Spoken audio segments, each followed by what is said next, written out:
Om Swastiastu. Dane jero gede lanang istri, kaler jero mangku lanang istri, sane banget pamilija.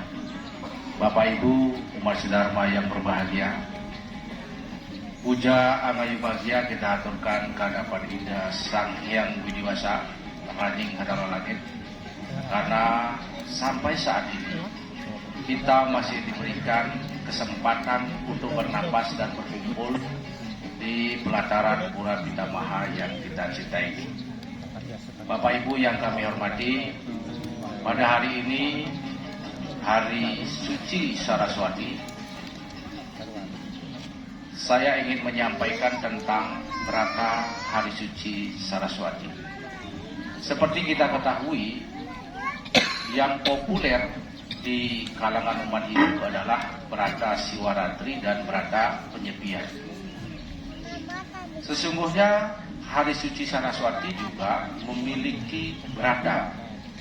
Ada hal yang mesti kita lakukan dalam pelaksanaan Hari Suci Saraswati.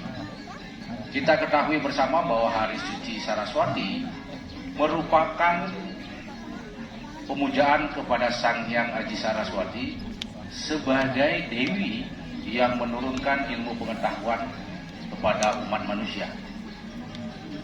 Pengetahuan bagi kita dan untuk kita memiliki manfaat yang luar biasa dalam menjalani kehidupan kita sehari-hari.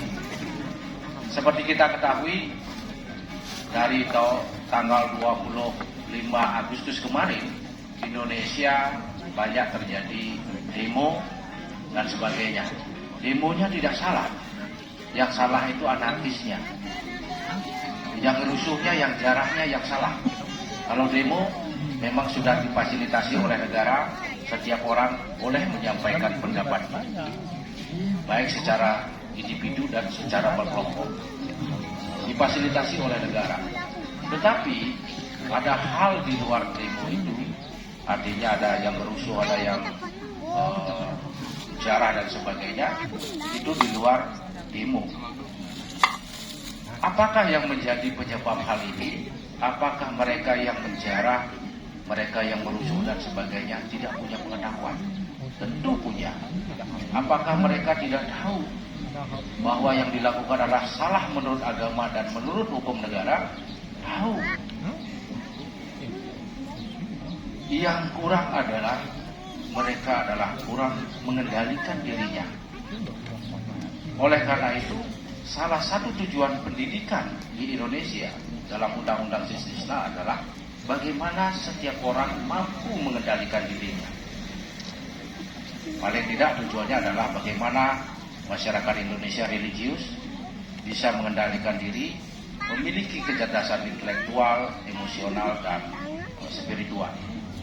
Oleh karena itu, kita sebagai umat Hindu, pelaksanaan perayaan Hari Suci Saraswati ini penting bagi kita, agar kita selalu dituntun oleh Sang Hyang Aji Saraswati.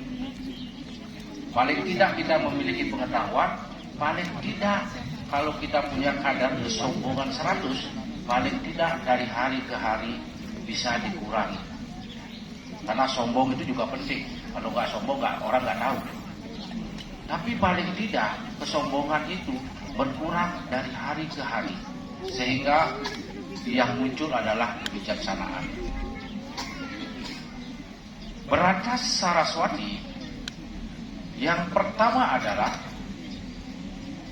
pelaksanaan perayaan upacara perayaan Hari Suci Saraswati harus sudah dilaksanakan sebelum tengah hari. Artinya dari pagi sampai paling tidak jam 12. Wajib dilakukan sebelum tengah hari. Pertanyaannya adalah, mengapa tengah hari? Dan berata yang kedua adalah, tidak boleh membaca dan menulis paling tidak sampai jam 12 siang, sampai tengah hari.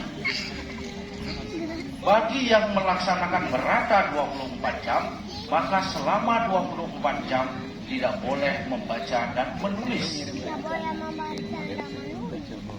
Yang keempat adalah setiap orang dalam melaksanakan perangkat penyepian harus benar-benar asli dibakti dengan hati yang suci, dengan hati yang ikhlas, melakukan menuju kepada Yang Aji Saraswati. Pertanyaan pertama, mengapa harus dilakukan tengah hari, sebelum tengah hari? Di dalam Sarasa Musaya 27 disampaikan, matang dia ikam wong pompongan ke kayuanan. Hendaknya setiap manusia mempergunakan sebaik-baiknya pada saat masa muda. Waktu yang dipergunakan pada saat kita masih muda harus benar-benar dimanfaatkan dengan maksimal. Manedeng ring awak sadana nike sadana akne rika jaranani dharma arta jenada. Pada saat masih muda, kita semua sedang kuat-kuatnya, baik dari sisi tenaga, baik dari sisi intelektual, sedang kuat.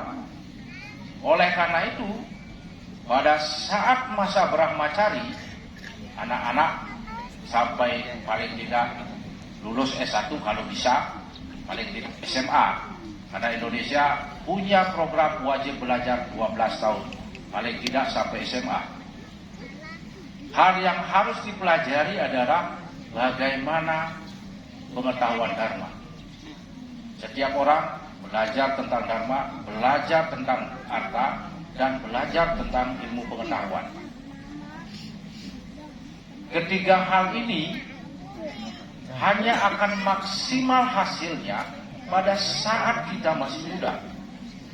Kenapa pada saat masih muda maksimal hasilnya?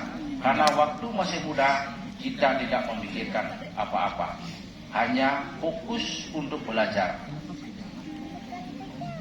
Karena kalau sudah berkeluarga, menginjak ke Grahasta Asrama, orang sudah memiliki tanggung jawab. Paling tidak bertanggung jawab pada anak orang. Baru punya istri, kita harus bertanggung jawab kepada anak orang. Jangan sampai anak orang menderita. Karena orang tuanya sudah mengasuh dari dalam kandungan, sampai kita ambil jadi istri, itu penuh dengan kasih sayang.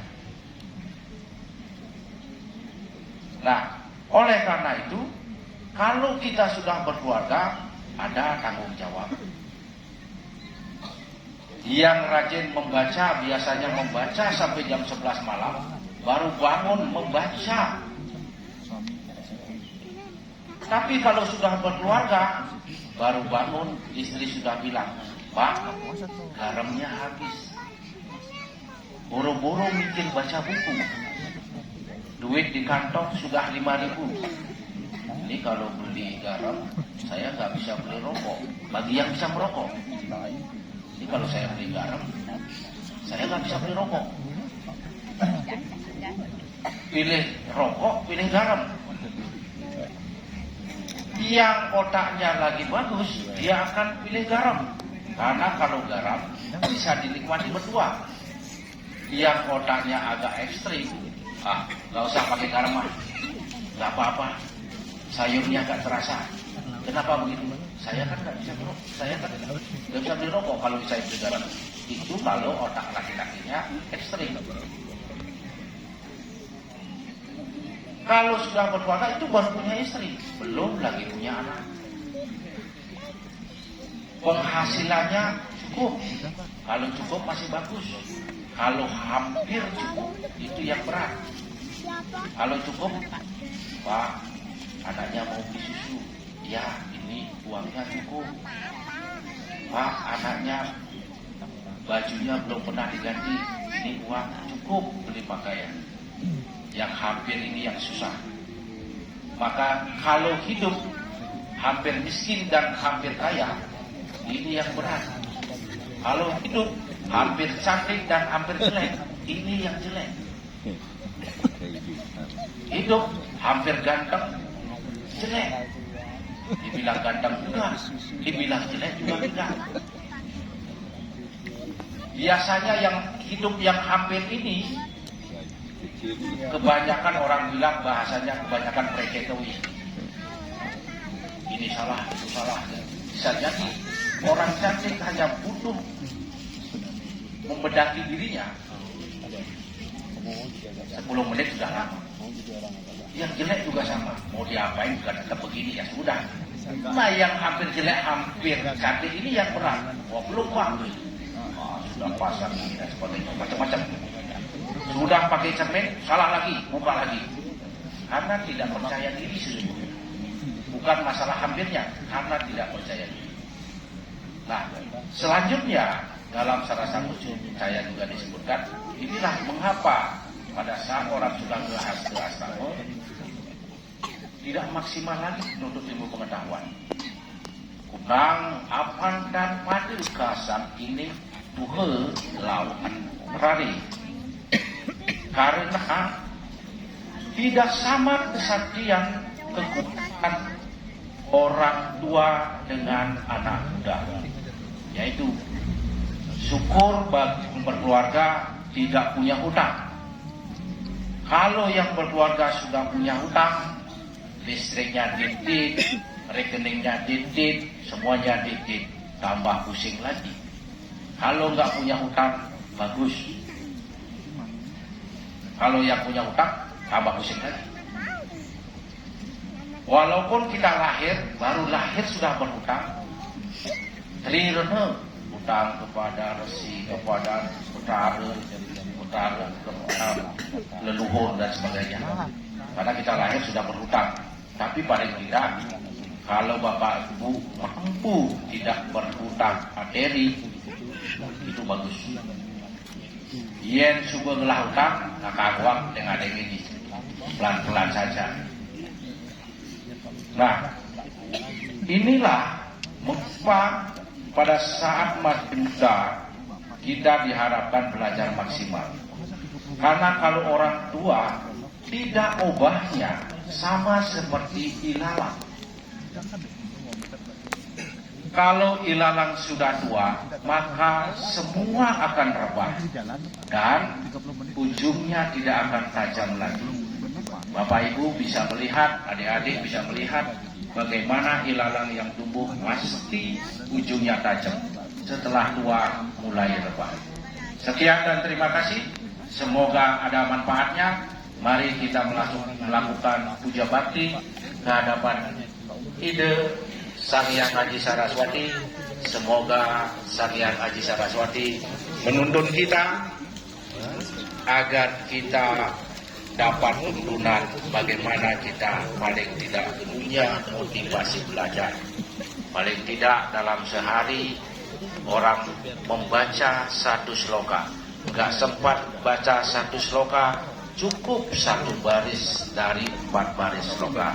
Terima kasih. Om Santi Santi Santi Om Sai.